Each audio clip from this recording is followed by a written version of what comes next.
하나님 말씀 보겠습니다. 하나님 말씀은 시편 119편에서 봅니다.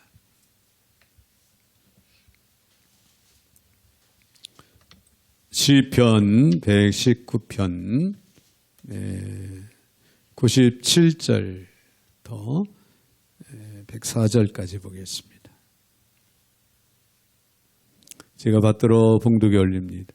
내가 주의 법을 어찌 그리 사랑하는지요. 내가 그것을 종일 작은 소리로 읊조리나이다.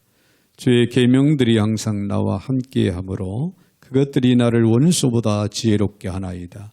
내가 주의 증거들을 늘 읊조림으로 나의 명철함이 나의 모든 스승보다 나으며 주의 법도들을 지킴으로 나의 명철함이 노인보다 나으니이다. 하여 모든 악한 길로 가지 아니하여서 싸우며 주께서 나를 가르치셨으므로 내가 주의 규례들에서 떠나지 아니하였나이다. 주의 말씀의 맛이 내게 어찌 그리 단지요 내 입의 꿀보다 더 다니이다. 주의 법도들로 말미암아 내가 명철하게 되었으므로 모든 거짓 행위를 미워하나이다. 아멘. 104절까지 제가 받들어 봉독에 올렸습니다. 거룩하신 하나님, 하나님의 크신 은혜와 사랑을 감사를 드립니다. 이 시간도 주의 이름으로 불러 저희들을 세워주시고 또 말씀으로 함께 하시는 주님, 주의 말씀으로 충만하게 허락하여 주셔서 주의 말씀을 따라 믿음으로 살아가는데 부족함이 없는 저희들 모두가 다 되게 하여 주시옵소서. 오늘도 부족한 종의 입술을 주관하시고 하나님 오직 우리 하나님 영광만을 받아 주옵소서. 예수님의 이름으로 기도 올려옵나이다. 아멘. 아멘. 할렐루야. 우리 옆에 분들하고 한번 인사 나눌 때 말씀으로 충만하세요. 그렇게 인사하겠습니다. 말씀으로 충만한 삶. 우리에게는 영의 사람들이기 때문에 가장 중요하고 항상 중요한 것이 말씀, 충만한 삶입니다. 말씀으로 충만한다고 하는 것은 말씀의 지배 아래, 말씀에 사잡혀서 말씀 안에 온전히 거하는 삶이다. 그렇게 우리가 생각을 할 수가 있습니다. 자, 오늘은 성소주일입니다. 성소주일의 유래를 먼저 한번 생각을 해보면요. 오래전에 메리 존스라는 한 소녀가 있었습니다. 영국의 그 웨일즈 지방의 서해안에서 살던 가난한 소녀였는데요. 이 소녀에게 소원이 하나 있었습니다. 그 소원은 다름 아닌 성경책을 가지는 것이었습니다. 그래서 당시에는 성경책이 아주 귀했기 때문에 이 소녀는 그 성경책을 갖기 위해서 무려 8년 동안이나 아껴서 돈을 모았습니다. 돈을 모아서 이제는 성경책을 구입해야 되겠다. 그렇게 생각을 하고 수소문을 해보니까 아주 멀리 떨어져 있는 곳에 성경책을 구할 수 있는 길이 있다 하는 소식을 듣고 그 성경책을 구하기 위해서 무려 이 소녀는 120리를 걸어서 찾아갔다고 합니다. 그 당시에 토마스 찰스라는 목사님 집에 성경책이 있었는데요. 이 목사님은 성경책을 보급하는 일을 주로 많이 했었는데 이 소녀가 찾아왔을 때는 다 성경책을 보급해드리고 그리고 마지막 한 권이 남아 있었어요. 그런데 그 한 권은 가장 친한 친구에게 선물로 주기로 마음을 먹고 있던 차라 이 소녀가 찾아와서 성경책을 구하려고 나는 무려 8년 동안 돈을 아껴서 그 모은 돈을 가지고 왔다. 그러면 그 돈을 이 고사리 손 같은 손으로 보여주면서 이 목사님한테 성경책을 좀 팔으라. 그렇게 이야기를 하는데 이 목사님이 감동을 받았다고 합니다. 그래서 그 소녀에게 마지막 남은 성경을 선물로 주었다고 하는 그런 얘기예요. 물론 돈은 받았다가 다시 되돌려 주었다고 합니다. 자, 이 소문이 나기 시작을 했고요. 조셉 휴즈라고 하는 사람이 글을 쓰면서 자, 이런 소녀를 생각해서라도 성경책을 보급해야 되지 않겠느냐. 영국을 위해서 그리고 영국 외에 전 세계를 위해서 전 세계의 많은 사람들을 위해서 성경책을 많이 보급을 해야 되겠다. 그런 글을 써서 많은 영국 사람들에게 전파를 했다고 합니다. 그래서 당시에 대형 성서공회, 대형 성서공회가 세워지게 됐고요. 그게 1804년. 그해 700만 권의 책을 찍었다고 합니다. 그래서 전 세계로 성경책을 보급하는 일에 최선을 다했다고 합니다.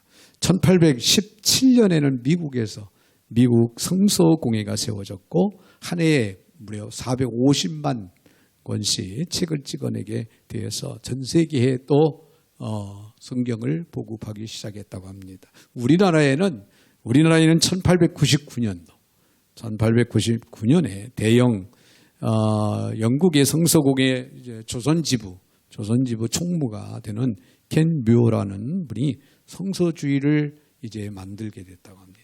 그 성서주의를 만들면서 이 성경책을 우리나라도 보급하기 시작을 했다고 합니다.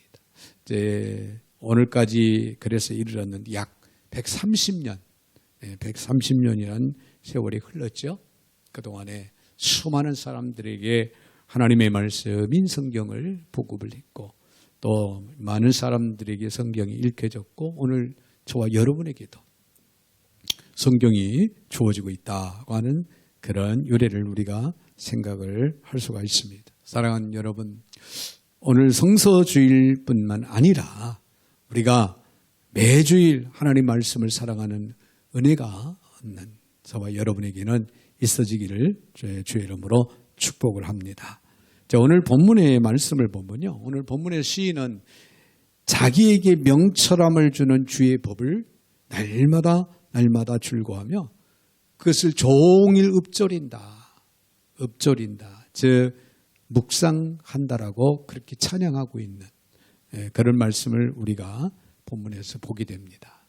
자, 주의 말씀을 우리 영혼을 소송시킬 뿐만 아니라 우리의 마음이 탐욕으로 망하지 않게 하고 헛된 것에 눈을 돌리지 않게 하는 그런 놀라운 때의 은혜와 축복이 주어지게 된다고 하는 사실. 그러므로 주의 법을 종일 읊조리며 말씀을 따라 살아간다고 하는 것 우리 영의 사람들에게 매우 중요합니다.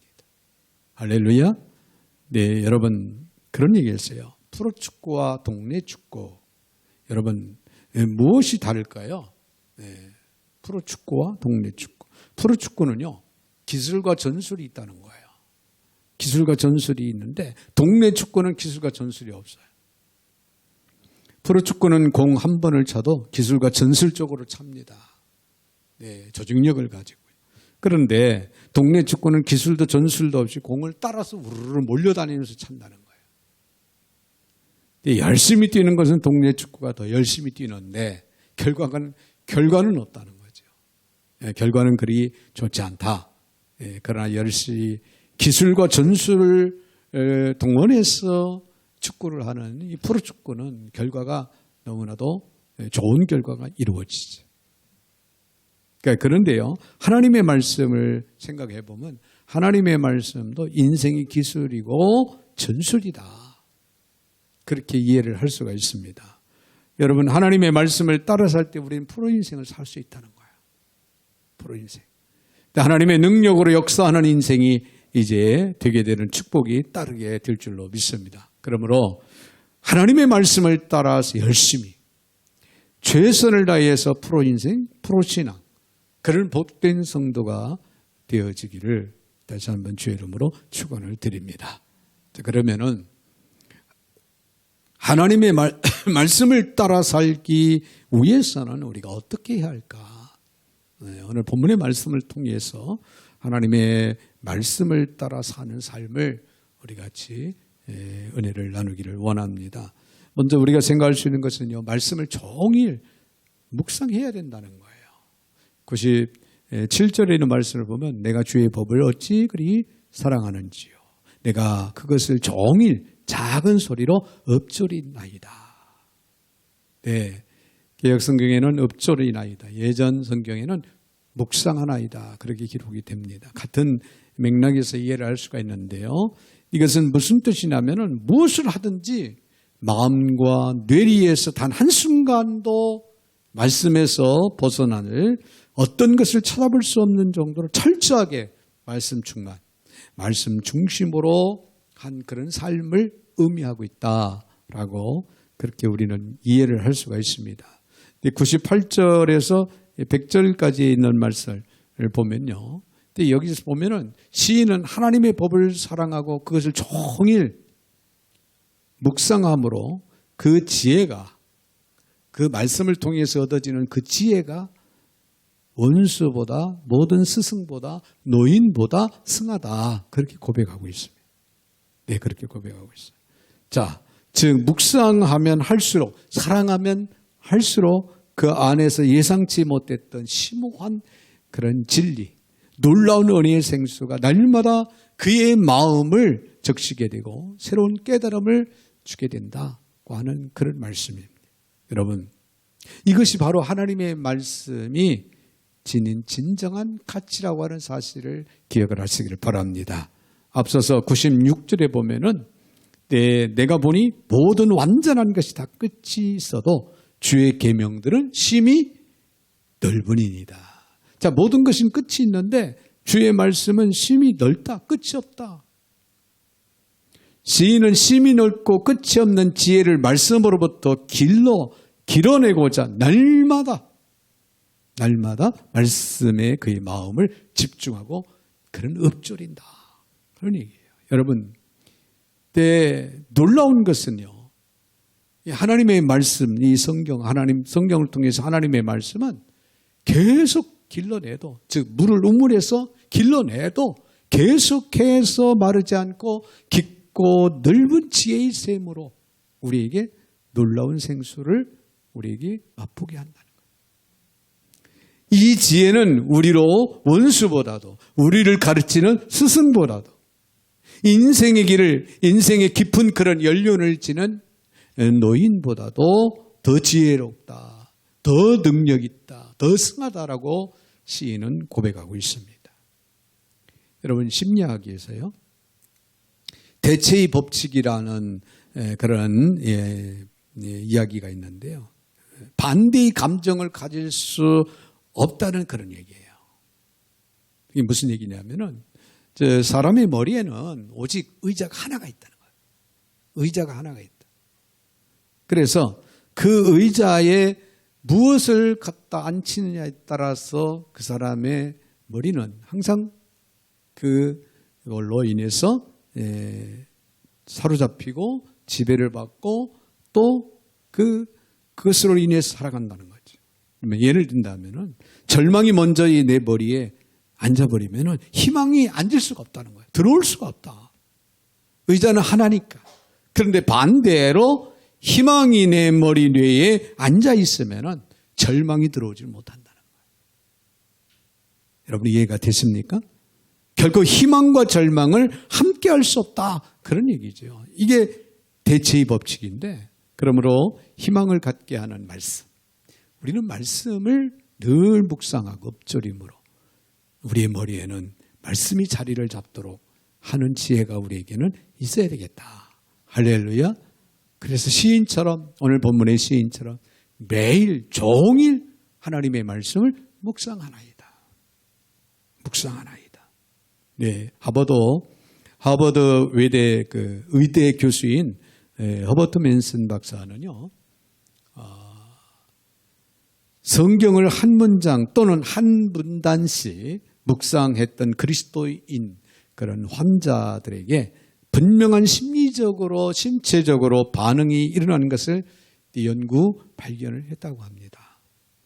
자, 이것은 아스피린이나 소화제의 효력보다도 더 강했다고 합니다. 네, 특히 하나님의 말씀을 묵상하면서 그 말씀이 내면화될 때 어떤 스트레스 해소도 치유되게 되었다고 합니다. 그래서 그분은 환자들에게 아침에 일어나서 한 번, 저녁에 잠들기 전에 또 한 번 하나님의 말씀을 묵상하라. 매일같이 그렇게 묵상하라. 그렇게 권고를 했다고 합니다. 한마디로 처방전을 그렇게 내린 거예요. 여러분, 하나님의 말씀을 매일같이 묵상하면은 그 말씀을 통해 우리 영혼의 생수를, 즉 영혼의 양식을 얻을 수도 있을 뿐만 아니라 우리 육신의 지병까지도 치료받는, 신체적으로 정신적으로 치료받는 역사가 일어난다고 하는 연구 발표가 아닌가 그렇게 생각을 해봅니다. 자, 사랑하는 여러분, 그렇다면 여러분이 이러한 말씀을 얼마나 우리는 사랑하고 묵상하고 있습니까? 매일 지혜의 원천인 주의 말씀을 가까이 하고 그 말씀을 묵상하고 있는가? 이 시간 한번 우리는 돌아볼 수 있는 저와 여러분이 되셔야 될 줄 압니다. 그 안에 마르지 않는 지혜를 우리는 길러내고 있는가?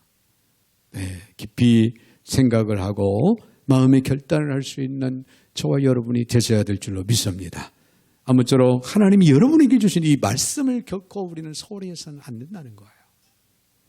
멀리에서도 안 됩니다. 매일같이 가까이 하고 매일같이 우리는 묵상할 수 있는 지혜가 오늘 우리 모두에게 있어야 된다는 거예요.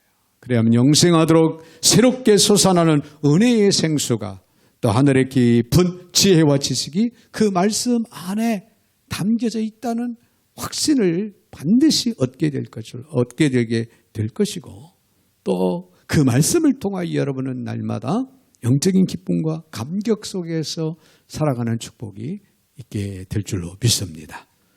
더 나아가서 우리가 또 한 가지 생각할 수 있는 것은 죄에 대해서 단호해라. 자, 101절 말씀을 보면은 아까 성경 봉독할 때 이 구절을 좀 일부 빠뜨린 것 같은데요.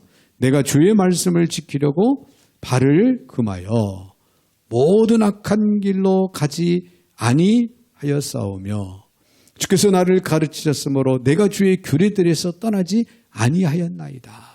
그런 말씀이 기록이 되어 있죠. 자, 여기서 보면은 내가 금하여 가지 아니하였사오며에 해당하는 히브리어 원어를 보면요. 한 단어인데 이는 주로 생포한 야생 짐승을 가두거나 죄인이 마음대로 움직이지 못하도록 착고에 채우거나 구류하는 것을 의미하는 그런 표현이에요. 그래서 생포된 야생 또 죄인들을 이 착고에 채워서 꼼짝도 못하게 만드는, 도망가지 못하게 만들고 꼼짝하지 못하게 만드는 그런 표현을 쓰고 있다는 거예요. 즉 시인은 죄와 관련해서는 아예 자유가 없는 그런 생포된 동물이나 죄인에게 대하는 그런 태도로 자신을 억제하고 제어했다. 그렇게 고백하는 그런 말씀이에요. 여러분 이해가 되시면 아멘. 시인이 어째서 이처럼 단호하게 죄에 대해서 반응했을까요? 여기서 시인이 악한 길로라고 하는 표현에 무슨 말을 덧붙이고 있냐면 모든이라고 하는 단어를 덧붙이고 있습니다. 무슨 말입니까? 이는 그를 범죄에 빠뜨리고 파멸로 몰아넣는 그런 악한 길이 하나만 있는 것이 아니라는 거예요. 하나만 있는 것이 아니라 무수히 많다는 거예요. 지뢰밭처럼. 즉 시인이 조금만 발을 잘못 내딛는 그 순간에 그는 파탄에 빠뜨릴 수 있는 그릇된 길이 그 앞에 널브러져 있다는 거예요. 이처럼 행할 수 없는 길, 죄로 그를 몰아넣고 그 영혼을 파탄에 빠뜨리는 길이 주변에 셀 수 없이 많은데 어찌 그가 경계하고 경성하지 않을 수가 있겠느냐. 그래서 오늘 본문의 시인은 죄에 대해서는 단호했다는 거예요.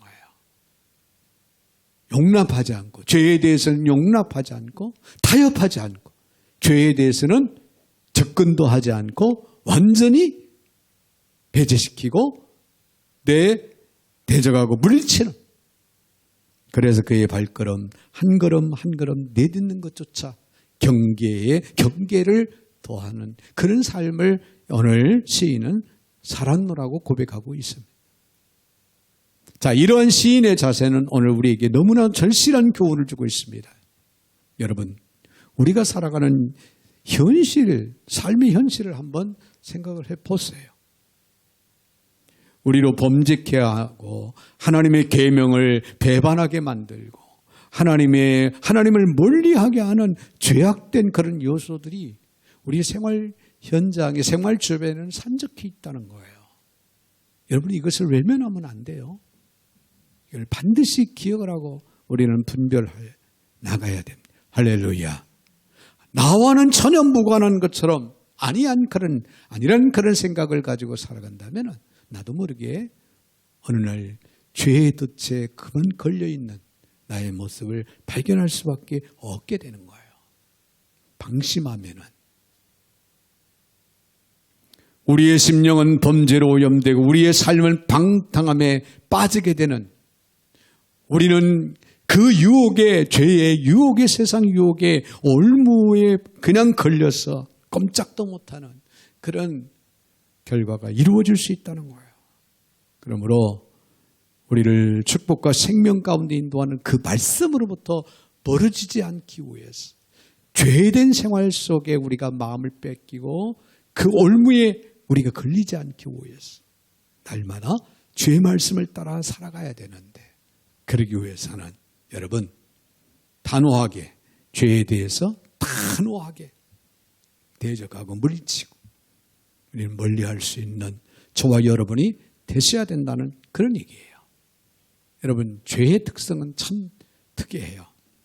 죄란 불과 같다, 그렇게 표현을 하는 경우도 있습니다. 그것은 태우고 망하게 만든다.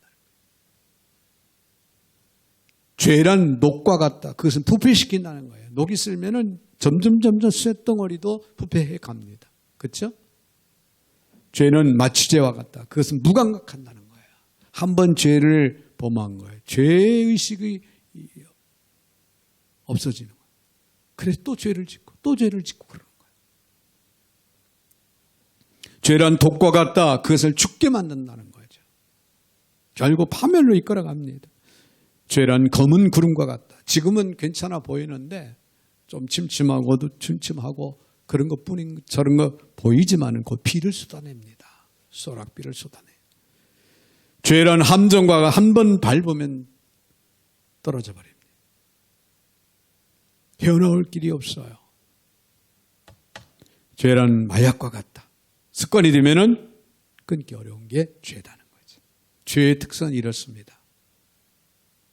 그러므로 우리는 죄에 대해서 어떻게 해야 한다? 단호해야 된다는 거예요. 단호해야 된다는 거예요. 타협해서도 안 되는 거예요. 이번 한 번 아니에요. 네, 단호하라. 그러므로 사랑하는 성도 여러분, 우리는 죄에 대해서 단호하고 경성하십시오. 우리는 사자처럼 삼킬 자를 찾는 마귀가 온갖 악한 꾀계로 우리의 영혼을 노리고 있음을 결코 잊지 마시기를 바랍니다. 악은 모양이라도 버리며 결코 죄와 타협하지 말아야 됩니다. 오늘 말씀에 시인이 말한 것처럼 마치 사냥한 짐승을 붙들어 매듯 범죄자를 차고에 재우듯 여러분의 지체를 붙들어 매십시오. 마태복음 18장 8절에 내 손이나 내 발이 너로 범죄케 하거든 찍어 내버리라. 단호하게 명하셨던 그 주님의 말씀을 우리는 상기할 수 있는 지혜가 있어야 될 줄로 믿습니다. 그럴 때 우리는 죄된 우리의 본성을 우리는 이기게 되고 생명의 말씀, 축복의 말씀, 은혜의 말씀을 따라 살아가는 그런 복되고 아름다운 삶을 지속적으로 우리는 살아가게 될 줄로 믿습니다. 한 가지 더 기억할 수 있는 것은 오늘 본문 103절, 104절에 있는 말씀을 봅니다. 주의 말씀의 맛이 내게 어찌 그리 단지요 내 입의 꿀보다 더 단아이다. 주의 법도들로 말미암아 내가 명철하게 되어서 모든 거짓 행위를 미워하나이다. 할렐루야. 자, 시인은 얼마나 말씀을 사랑하며 사모하는지, 말씀을 뭘로 표현합니까? 꿀송이보다 달다. 꿀송이로 비유를 하고 있어요. 꿀은요, 당시에 음식물 가운데 당도와 영양가에 있어서 최고였다고 합니다. 즉 시인은 이처럼 하나님의 말씀의 가치와 효능을 최고의 영양가를 가진 꿀에 빗대어 설명하고 있다. 그런 얘기예요. 이처럼 말씀을 사랑하는 그는 그의 말씀을 인해서 명철함을 얻게 되었다고 말하면서 모든 거짓 행위를 미워한다고 그렇게 고백하고 있습니다. 우리는 여기서 중요한 영적 교훈을 우리가 생각할 수가 있는데요. 그것은 바로 참된 사랑은 미움을 그리고 거절을 동반한다는 사실을 기억하게 만듭니다. 여러분 생각해 보시오. 어떤 여인을 사랑하게 된 청년이 있다고 생각을 해볼 때 그 청년을 사랑하는 그 여인 외에 다른 여인을 또 그 다른 여인을 사랑한다면 그것은 진정한 사랑이 아니죠. 네, 자기가 이제 교제하는 그 여인, 또 결혼할 대상인 그 여인만을 사랑할 때 그 사랑이야말로 진정한 사랑이지 그 외에 또 다른 여인을 사랑한다면 참다운 사랑이 될 수가 없다. 그런 얘기예요. 우리 신앙도 마찬가지라고 생각합니다. 우리가 하나님을 사랑한다는 것은 하나님 아닌 것을 거절하고 미워해야 된다. 그런 얘기예요. 오늘 본문의 시인은 하나님의 말씀을 정말 종일 읊조린다. 하나님의 말씀을 사랑한다는 거예요. 매일같이 묵상한다. 사랑하는 마음이 없다면 매일같이 묵상할 수가 없겠죠. 매일같이 묵상한다면 하나님의 말씀을 사랑한다는 얘기예요. 그렇다면 그 외에 다른 모든 것들은 거절하고 미워할 수밖에 없다는 거예요. 말씀을 사랑한다는 것은 말씀이 가르치는 바 하나님 사랑과 이웃 사랑 그리고 공의와 진리의 삶에서 어긋난 모든 죄와 거짓과 율법을 미워하는 행위가 동반되어야 된다. 그런 얘기입니다. 사랑하는 여러분은 어떻습니까? 하나님의 말씀을 사랑하십니까? 그렇다면 거짓된 것들, 죄악된 것들을 우리는 미워하고 멀리하고 잊어버려야 됩니다. 여러분 이제는 우리는 하나님을 사랑하는 자로서 하나님 외에 다른 것을 사랑할 수 없다. 단호하게 우리는 선언할 수 있는 저와 여러분들이 되셔야 될 줄로 믿습니다. 하나님을 사랑한다는 것은 이 세상을 미워하고 모든 유혹과 탐욕과 욕심을 거절하고 하나님 말씀대로만 살아가는 것임을 우리는 결코 잊지 말아야 된다는 거예요. 악은 모양이라도 버리라고 그랬습니다. 모든 거짓된 행위를 하나님의 이름으로 미워하고 물리쳐야 됩니다. 그럴 때만이 진정한 하나님의 말씀을 우리가 사랑하는 그런 삶을 살아가게 될 줄로 믿습니다.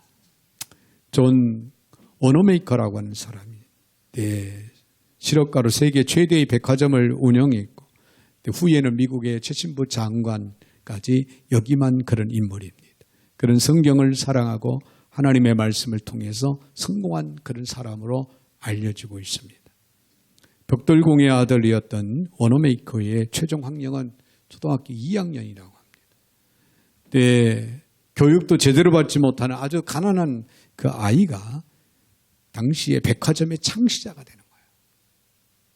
백화점의 창시자가. 그래서 세계 유통문화를 일신한 대기업으로 성공하는 놀라운 결과를 이루었는데요. 그는 어릴 때부터 성경 읽기를 좋아했다고 합니다. 성경을 읽으며 예수의 삶의 중심에 두었고 그리고 많은 교회를 그가 세웠다고 합니다. 또 베다닉 교회에서 평생 교사로 헌신을 했다고 합니다. 최신부 장관으로 후에는 임명되었을 때 대통령에게 약속을 받아냈대요. 주일 성수를 방해하지 않는다는 조건으로 내가 최신부 장관을 수락하겠습니다. 그렇게 약속을 받아내고 그는 최신부 장관을 했다고 합니다. 네, 그리고 매주 워싱턴에서 베다니 교회가 필라델피아에 있는데 그 필라델피아까지 그 먼 거리를 기차를 타고 교회에 가서 어린 영혼들에게 말씀을 가르치곤 했다는 거예요.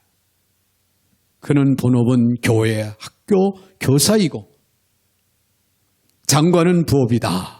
그렇게 이야기를 하고 강조하며 67년 동안 교회, 학교 교사로 이제 그는 헌신을 했다고 합니다. 그가 60번째 생일을 맞이했을 때 한 낡은 성경책을 사람들에게 보여주며 이런 고백을 했다고 합니다.